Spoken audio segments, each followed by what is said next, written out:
Jermaine Galloway, how are you, sir? Good, man. How's it going? It's going all right. Listen, thank you for making the time. I know you're very busy. You travel the country trying to educate people and teens about drugs and pitfalls and real health risks. There are a couple of things I want to talk to you about today, specifically. One, the prevalence of things like nicotine in vaping form that are incredibly accessible and incredibly damaging.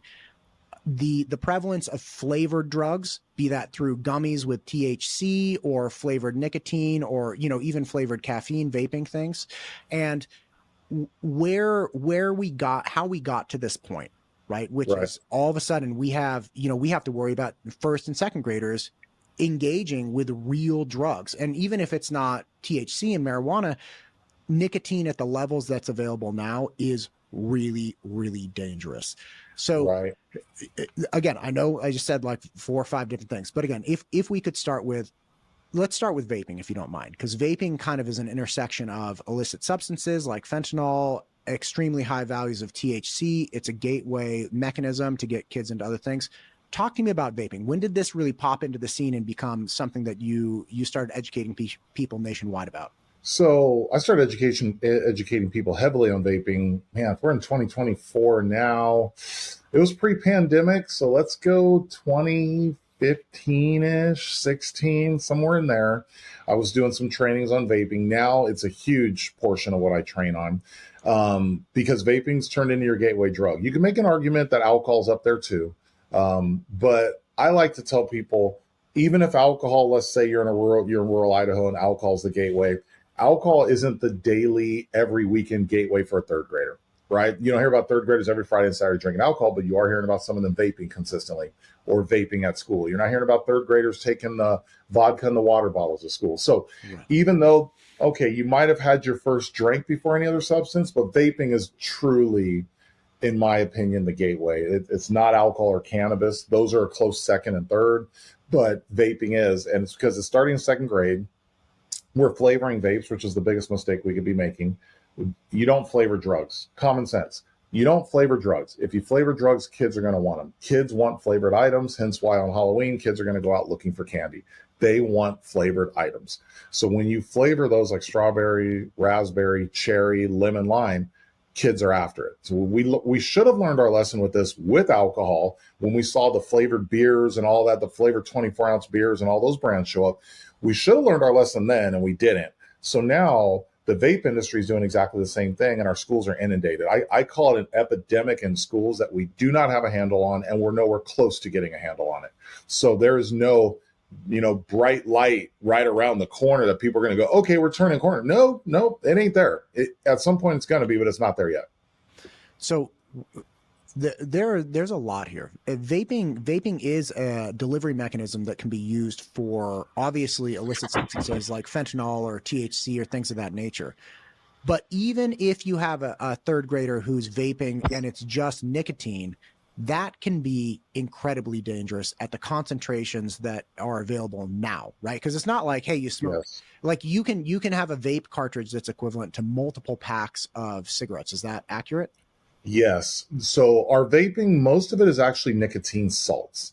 Nicotine salts are what's in. I mean, there's other stuff in the liquid. There's other chemicals in there, but nicotine salts are highly addictive, and that's mainly what's in the liquids.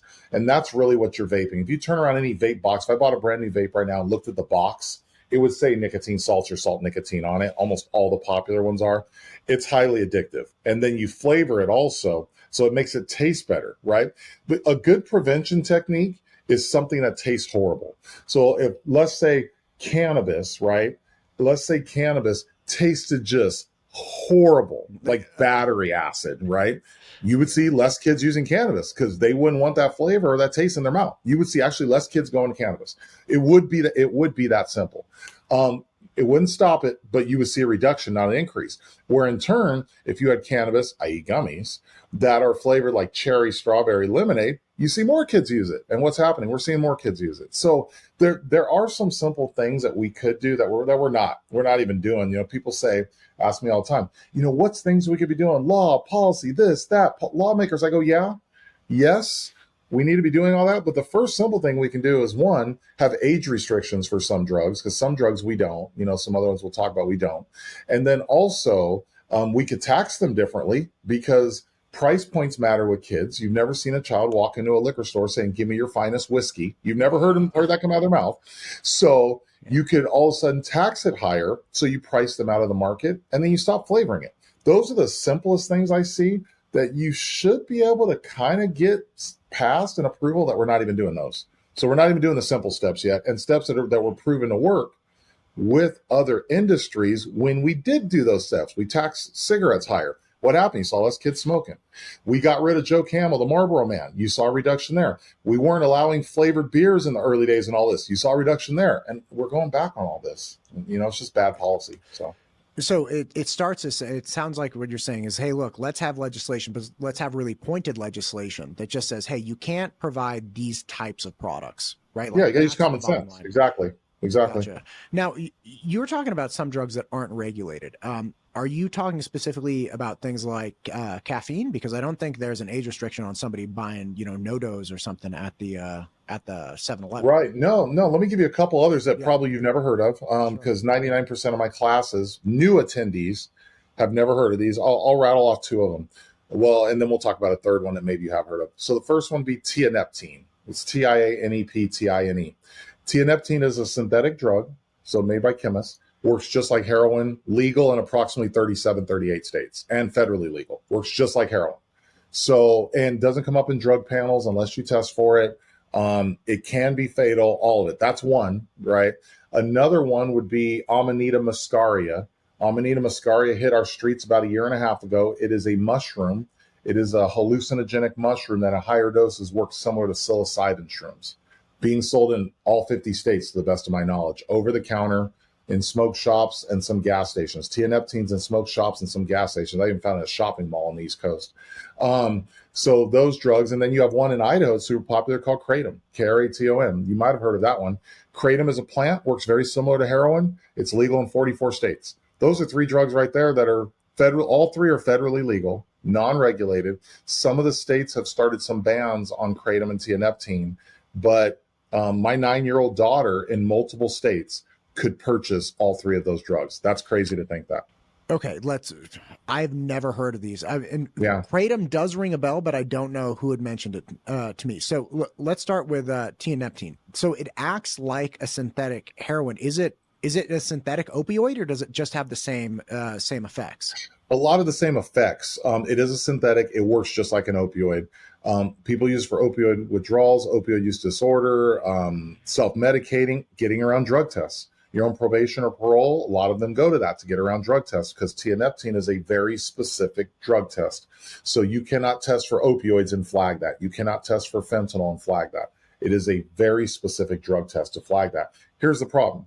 How are you requesting a drug test for a drug you've never heard of? See a problem there? So yeah, right. you can't request something you never heard of. And 99% of my classes of professionals, including yesterday in Kentucky, have never heard of this drug at all. But after I put them onto it, they find it, they see it. They have some people who failed drug tests for it. There's a lot of movement after, but beforehand, there's not. Now, is this literally something you can just pick up in like a smoke shop? Like if I go out today in Idaho, I could find tianeptine and have it and be like, okay, here it is. Like I'm not planning on taking it, but I could locate this very easily. Yes, in about 37, 38 states. I don't track laws in every state. I try to kind of pay attention, but I don't track them. About 37, 38 states, it's legal. Most of the states who banned it are in the South. So most of them who have regulated are in the southern region of the U.S., like Alabama and places like that. Now, is this a drug that is transported into the States legally being made elsewhere? No, tianeptine is being made in the United States. I don't believe it was created in the U.S., but it's being made and manufactured in the U.S. Kratom, most of that comes out of Asia, shipped into the U.S., although you can grow Kratom yourself. But it's just easier just to buy it. Most people just have it shipped because it's legal in 44 states. Like the closest state to you who has banned Kratom would be either Arkansas or Indiana. So most states it's completely legal in. And then Amanita, to the best of my knowledge, is legal in all 50. Every state I've gone to, because I do scans, I go into stores almost weekly in whatever state I'm in. I'm in a couple states a week. So Amanita, every state I've gone into, I've found Amanita in multiple stores. So, including Idaho. Golly, man. And are these things that I presume teenagers are kind of cutting edge on things of this nature? Again, I've never heard of it, but I'm not in the market for drugs that I can get without adults finding out, or drugs that I can get in general, right? Like, so is this something that is predominantly being perpetuated by the younger crowd, or is this something that, like, how does Not that work? necessarily. We have some drugs that cross all age boundaries. Benadryl would be one of those. It's actually diphenhydramine. That crosses all age boundaries. Vaping would cross all age boundaries, although we're not as concerned about it with 40 and 50-year-olds as we are more with 14-year-olds. Kratom tends to be more, we're seeing it more at the high school level. But I would say Kratom hits more college age and above. We're not really seeing that in elementary schools or middle schools. We're starting to see it more in high schools. And then Amanita, though, we're seeing that, I would say, young adults. So it's starting to work its way more into schools because of the popularity of shrooms and the research on shrooms with PTSD and depression and all of that. So we're starting to see that more in the school system also, all the way to adults. So Amanita's crossing a few different boundaries also. So it kind of depends on the drug and depends on where you live too. Certain regions, Idaho has a lot of kratom. There's a lot of kratom in Idaho. Most states have a lot of kratom. I don't find as much tianeptine, let's say in Idaho, as I do in South Carolina. I find it more in South Carolina or in Georgia or some other, Georgia's Bandit, some other places like that. So it kind of depends on where I'm at too. Gotcha. So it'll ebb and flow a little bit there. Gotcha. What are telltale signs that somebody might be engaged with these legally available drugs? Like if I'm a parent of a teen, and again, my oldest is 12, so I'm not worried about this too much yet. But in 4 years, I'm like, hey, this is not like, what do I look for? If I just want to be a good parent, I don't necessarily suspect, but it's like, hey, if I saw these things, that would be a problem. Yeah. So number one, you need to be more worried for having a 12-year-old, actually significantly, because we are seeing things hit the middle school. Mushrooms are hitting the middle school now. Cannabis is at a higher level in the middle school sector. We're not seeing as much fentanyl yet, but here's what happens. First answer that kind of highlight the first part. Here's what happens. The drug trends on the streets, right? So street level is where everything starts. Nothing starts in the schools. It all starts on the streets. So it starts on the streets. Then the streets get flooded. The market gets flooded. As the market gets flooded, prices drop. As prices drop, we price your kids into the market, right? Because one of the big things of prevention that doesn't get talked about enough for youth drug prevention is pricing kids out of the market. So, you can't keep anything out of anyone's hands if they're motivated to find it. You can make it to where it's harder to steal, or you just price them out of the market. Hey, yeah, the vape pen's $50. Kids are like, I'm not paying $50 for a vape pen. And if I do, I'm definitely not taking it to school. I'm going to get it seized. Right. So, you start doing that. But then anyways, it starts working its way down. Then it's going to hit, your university level, because we have high levels of drug use in the universities. You're going to see it hit there. Then it's going to hit high school level, but then middle schools are next. And that's what you saw with vaping. Vaping didn't start in middle schools. It started more kind of 20-somethings and worked its way down. You saw that with cannabis now. We're seeing more cannabis in the middle schools. And then you see other drugs. So with a 12-year-old, that means right around that middle school time frame, we're starting to see more activity there as we're going year to year. So in the old days, I'd say, yeah, you got a middle school, don't worry about it. Now, no, you need to be highly concerned, especially with vaping and what they're putting in vapes. You need to be highly concerned. But to go back to your original question, what to look for, that's the hard part, because so many of these substances, there's a couple moving parts. One is we don't know everything that's in it. So your child could say, oh, I smoked cannabis or Delta 8 or something like that. Did they really use that? Because you're trusting the drug dealer, who is still a person that is running a company and selling it in the state of Idaho or Texas or wherever. You're trusting them that what they said is in there is actually in there. So is that what your child actually used? You don't even know. So that means your signs and symptoms can be everywhere. I tell people, it sounds like sarcasm, but I say, if you want to pay attention to signs and symptoms, it's everything from excited delirium, pupil dilation, blood pressure up, heart rate up, to passing out, falling asleep, can't stay awake, and everything in the middle. That's what you're looking for. And that is like everything, So my kind of tidbits of parents is I say, don't worry about a specific sign or symptom. Focus on stuff that looks out of character. That's the easiest thing I can tell you. So, gotcha. As a parent, you know your kids. Focus on stuff that looks out of character. So, your child. I don't know your child, so your child might be doing something. You go, that's the way they always act. right? And I might go, well, that looked out of character to me. But now when they are out of character, you're going to go, nope, there's something's going on here where I wouldn't recognize it. So that's what you really have to be paying attention to. Man, that's a fantastic strategy. Because when you're saying like excited, delirium is like, oh my God, dude, you're just like my kids every night. I got 3 boys and they are wild kids. Yeah, exactly. Super excited. But if one of them came home very subdued, that's when I'd be like, whoa, what's going on with you? Because you are not jumping off the ceiling right now. Like what's going on? So Right. that's essentially a sliding scale that every parent can use to assess where their kid is and if something's off in general. Exactly. Yeah. I mean, if you're one of your boys came home withdrawn, quiet, sat in the room, didn't want to talk. Normally, they devour dinner, not hungry, didn't want to eat. Yeah, that's a change in behavior, and something's going on. Could be bullying, could be girl broke up with them, could have been got embarrassed, could be drugs. I mean, it's something, right? Something's going on. He's got to figure out what that something is.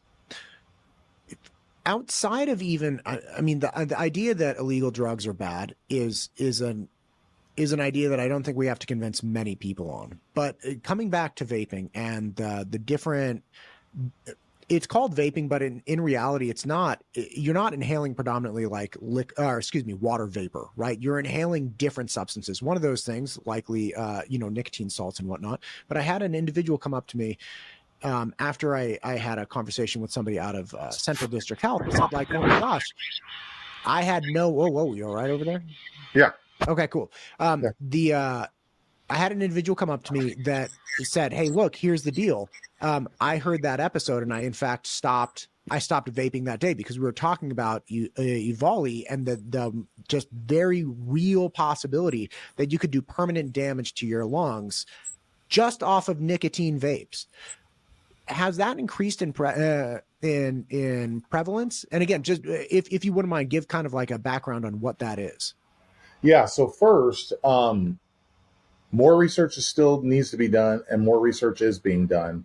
Exposure to the lungs, long-term exposure, all of that. And you're correct. It actually is not we basically call it a water vapor because water particles with chemicals are going into your deep lungs, right? But what it really is an aerosol. So I think it's the CDC or FDA. I can't remember. One of them was put out, but it's actually an aerosol. So even when I train, I say water vapor because if I say aerosol, people look at me like, what are you talking about? So I still say water vapor, but it's actually an aerosol. And it's the aerosol with chemicals going into your deep lungs, right? Down your throat, your nose, your throat, into your deep lungs. Right. And it's putting those chemicals, and even sometimes, depending on the devices you're using, might be putting lead particles in there too, because the devices, if this is my vape pen, some of these vape pens are dirt cheap, that the particles from the pen or interior of the pen are actually breaking off and going down in your deep lungs also. So some people say, all right, what's the long-term exposure and long-term health implications? We know they're going to be there, right? Because do any of you guys think in 20 years, they're going to come back and tell us, hey, we got really excited about this vape thing, but it was actually all fine. We were incorrect. It's not a big deal. Or do you think they're going to come back and say, hey, look at what it's doing to your lungs. Look at the cancer-causing agents. Look at what it's doing to your mouth, your throat, blah, blah, blah, blah, cancer, all that. You and I both know what it's going to say. It just isn't here yet. But you and I both know the way that's going to read. It's not going to be a shocker to us. It might be a shocker with how bad it is, but it's not going to be a shocker that this is all overblown. So with that, one of the other things that we touched on earlier, I think pre-recording, was this: seizures. So people are forgetting about seizures. So I'm doing a training. This is about a month ago in Wyoming. And I did 2 repeated trainings. So I did a morning training from 9 to 12, and I did one from like 1 to 4. And it was repeated. So all the groups could send all their people. Some people in the morning, some people in the afternoon. So this young man comes in the afternoon. It was all prevention, so I'm not sure who he was with. I never asked him. But he's 22 years old. I did ask him his age. He comes up to me and he goes, hey, I hear you're going to talk about some of these drugs and substances and seizures, right? Because obviously he had colleagues in the morning. I said, I am. I said, what's up? And he said, I'm experiencing seizures right now. I'm seeing a doctor about it. He goes, all these drugs you talk about, he goes, I did all of them. He goes, I was a college kid. I go, everybody in college. He goes, everybody at school was doing it. He said, so I did all this. He said, I've stopped since my seizures have started, but I'm still vaping. And I asked him, I said, are you still having seizures? I mean, this conversation was a month ago, right? I said, are you still having seizures? He goes, I am. And I said, does your doctor understand all of this stuff? Right? Your doctor understands vaping, and he was using Delta 8 and some of these other synthetic products. And I said, but does your doctor really understand those products and what they are? And he goes, I don't know. And I go, you have this conversation with your doctor. that most likely this is what's causing your seizures. I'm not a medical personnel, but I do understand street level drug culture and what we're seeing. But I said, the answer that I'm not sure anyone can give you right now is your seizures going to stop now that you've stopped using these other substances, or are they going to continue? Because we don't have long-term research on a lot of these. And I go, I'm not, medically trained to give you that answer. But I said also, vaping plays into this too. And he was still vaping as of a month ago. But he openly said, he goes, I'm addicted to it. I can't stop. Right. I said, I get it. I go, you're not gonna be able to stop cold turkey. You're going to have to wean yourself off of this. I mean, you basically have possibly done so much damage to your body that we don't even know completely what you've done. And what I explain to my classes is this young man is 22-year-old. He's the research study. Like the kid I was talking to face to face, he's the research study, right? We need to research him because we have no research on this stuff and how it's interacting and why it's causing seizures for him and all this other stuff. We don't have anything. He's going to be the one we research in 10 years and like, okay, what are you seeing now? Do you still have seizures now? Are you still running into this now? And I mean, this is just the beginning of all this. Who knows what's going to come out of all that research when it does show up? But I think, like I said, you and I both know the way that's going to read. We just don't have it yet. God, if you asked me 20 years ago what an individual would look like that had done a dump truck of drugs and was a train wreck and had like permanent damage and having seizures, I would have thought of something out of like the Dark Crystal, like a Skeksis, like horrible skin. But it's so easy to get these drugs and it's so easy to consume them. And it's so, again, as you're talking about, kind of ubiquitous and everywhere on college campuses, that you don't have to be that way. Like you don't have those classic signs that somebody's, skin is falling apart. You have with methamphetamines. You don't have like the hollow face. You don't have, it's like somebody just hitting a vape pen over and over and over, getting 100 times the amount of nicotine that they would have if they were just smoking cigarettes. And even that would have feedback. Like you'd start to see changes because they're inhaling so much tar. Right. And that's it. And there's another thing too. Here's what's kind of fun. I want you to really wrap your head around this. So we've banned cigarettes everywhere pretty much, right? We give you a little circle outside you can smoke a cigarette in. But you know what you can do in places where cigarettes are banned? You can vape. So, I live in Dallas. I go to sporting events all the time. I've never seen a cigarette in Cowboy Stadium. I've never seen a cigarette at University, Texas Longhorns in Austin. I see vapes with 100 people every time I'm there and people sitting next to me vaping for the entire 3.5 hours of the game. So now what vapes have allowed you to do is which you highlighted, you're taking a stronger, more addictive substance, but you can do it more frequently. That's what we call addiction. Right? Increasing that addiction. So now you can use the stronger, more addictive substance more frequently. You're going to increase your addiction. And then when like this conversation with this 22-year-old, when it's time to stop, guess what? You can't because you've been hitting it all day. If you, let's say, had to work an 8-hour shift and you could not smoke cigarettes for that 8 hours, you're going to go through the withdrawals. You're going to fight that. You're going to fight the cravings. And you're either one, going to quit your job, or two, teach your body of, hey, I got to suck this up for 8 hours. If you're allowed to hit, the cigarette or the vape throughout your entire day, what happens when it is time to stop? You're not going to be able to, because you've never gone longer than 20 minutes without using it. And this is one of the things we're seeing too. Another part people kind of don't talk about. You can vape in movie theaters. You can vape in airplanes. I'm not saying you're supposed to, but you can and get away with it. You can vape at a Longhorns game. You can vape at a Cowboy game. You can vape in the car. I mean, you can vape at all these places where people at Texas Roadhouse for dinner, places where people generally don't smoke, but they can vape. So that's a whole nother side of it also. With this line of thought, there's a prevalence of teens getting addicted to these, again, even more addictive substances. And like you're saying, hey, look, if you got to work 8-hour day, you can't smoke, you're going to freak out. Teens are having these problems and they're finding solutions to actually getting increased amounts of nicotine while in school. Is that correct? Yeah. So what's happening now is vaping is still very popular. Vaping's an epidemic in schools, but our teens are switching over to things like the Zen packs and things like that, the little pouches. So Zen is just a brand. So it's not just them. There's multiple brands out there at all of your gas stations, but they've become popular with teens also. They're nicotine salts. They're little pouches about that big. They go, you can put them under your tongue, but most people put them between their lip. And it doesn't look like your lip is sticking out from chew. You can't tell, you can't notice it, but it's nicotine salts. So now you're not putting off that water vapor or that aerosol. You're not emitting anything, but you're still getting nicotine salts in that flavored form. So we've seen those rise in popularity, and I'm getting emails from schools about those now, and from prevention and parents about those now. And my answer to them is, I'm surprised your kids didn't go to them earlier. Those things have been around for a while. and they make them where your kids are very hard to detect. So now I'm surprised your kids didn't go to it earlier, but the kids have figured it out because we're doing vape detectors and we're educating teachers and all that. So kids have figured out and they've evolved. They're evolving again now. Okay. Talk to me a little more about Zins, because I have several friends that are dear, dear friends. And again, I'm naive with the Zins. I've been talking to people about vaping and whatnot.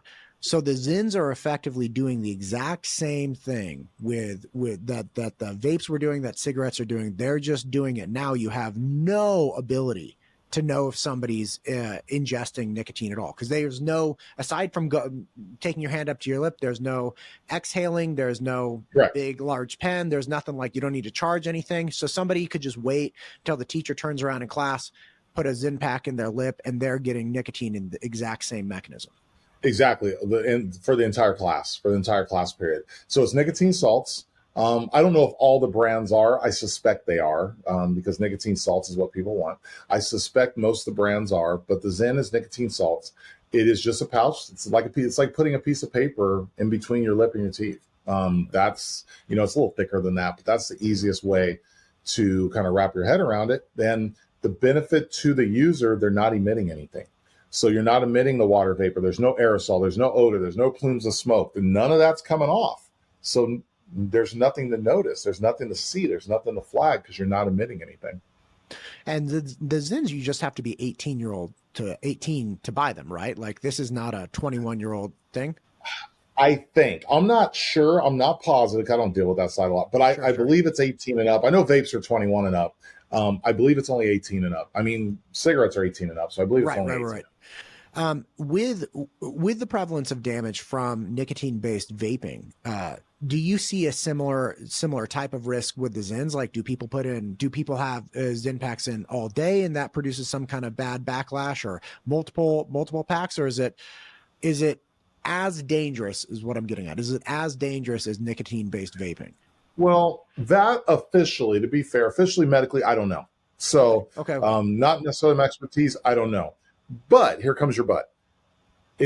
They're both drugs. They're both nicotine salts. It's just the way you're administering them. So as dangerous, any drug you look at is going to be less or more dangerous than none of them are totally equal. So for instance, if you were to buy street level heroin or street level fentanyl, which one's safer?